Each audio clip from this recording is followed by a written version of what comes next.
Good morning, good afternoon, guys. I hope you all are having a good day so far. Today we're going to start, I put assignment 1, but it's actually assignment number 11. Okay, we're going to start assignment number 11. This is what your notebook should look like. 4 squares and then another one with 2 squares, or you can cut the page in half. There's going to be some practice problems for you to work on. Assignment number 11, we're going to define the imaginary unit, and then we're going to define complex numbers.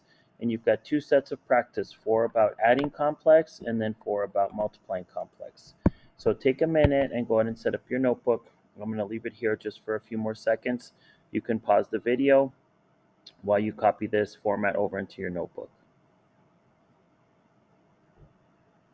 Okay, and here's our notes. Assignment number 11, we're going to be looking, let me zoom in here. We're going to be looking at complex numbers.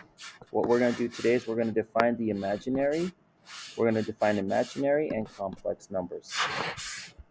Well, we should be thinking about this. What is a complex number? We will define the imaginary number and complex numbers, and you all will add and multiply complex numbers. First of all, let's define what is the imaginary unit. Well, it's kind of a funny number. It's kind of a funny idea here, but sometimes when you are trying to take the square root of a number, we kind of get, let's say, the square root of 81. Well, that's 9, and that's kind of easy to understand. But if you try to take the square root of negative 81, there's not really a real number that we can identify or that like exists in the real world that will give you a negative 81. Okay, think about it this way. 9 squared is 81. Negative 9 squared is also 81. And negative 9 times positive 9 gives you negative 81, but it's not a square because both numbers have to be the same to be a square. So we have to kind of define this made up number, I guess, let's call it. It's a very interesting history about the imaginary unit, but we're not going to go into that here. But basically all it says is that if you take the square root of negative 1, we're going to call it this letter I. Obviously, I is short for imaginary. Anytime we take the square root of a negative 1, that's the imaginary unit. Because of the power rule, we can also say, well, guess what? If you square or you raise this to the power of 2, then you have to raise the right to the power of 2. The radical cancels out with the power of 2, and you're left with negative 1 equals I to the power of 2. Okay, so there's 2 things we need to know.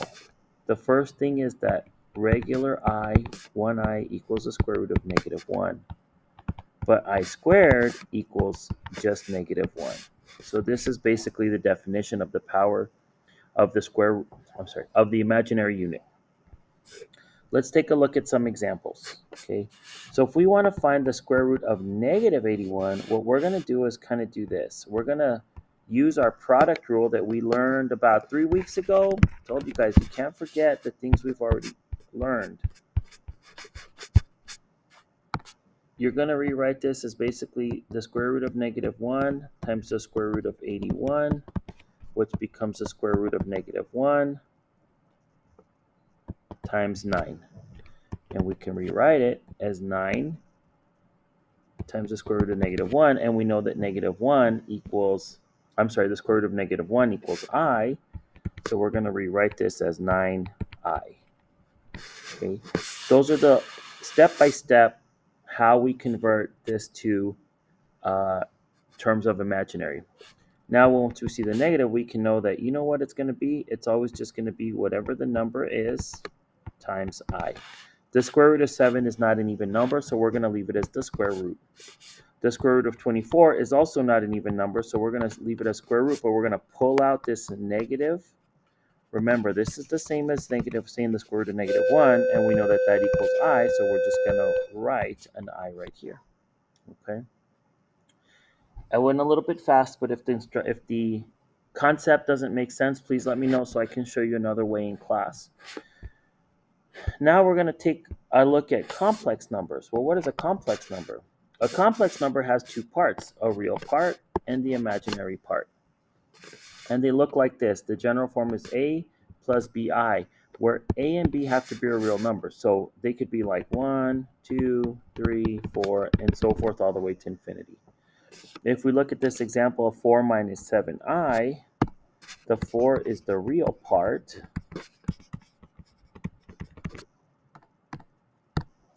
And the 7i, because it has the I, that's the imaginary part. Okay. What it really means is it's negative 7 times the square root of negative 1. Now let's take a look at some examples. We need to learn how to add complex numbers. So when you add complex numbers, you add the real part, then you add the imaginary part. So you're going to add 4 and 2.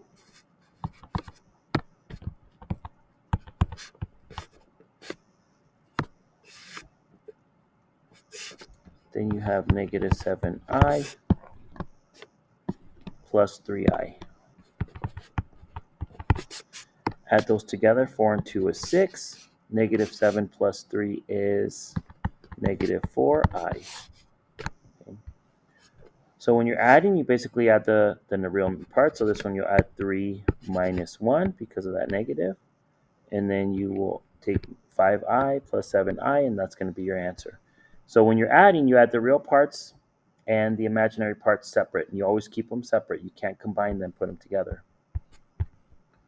Let's take a look at multiplying. Now when you multiply, it's a little bit different. You multiply the coefficients, so 10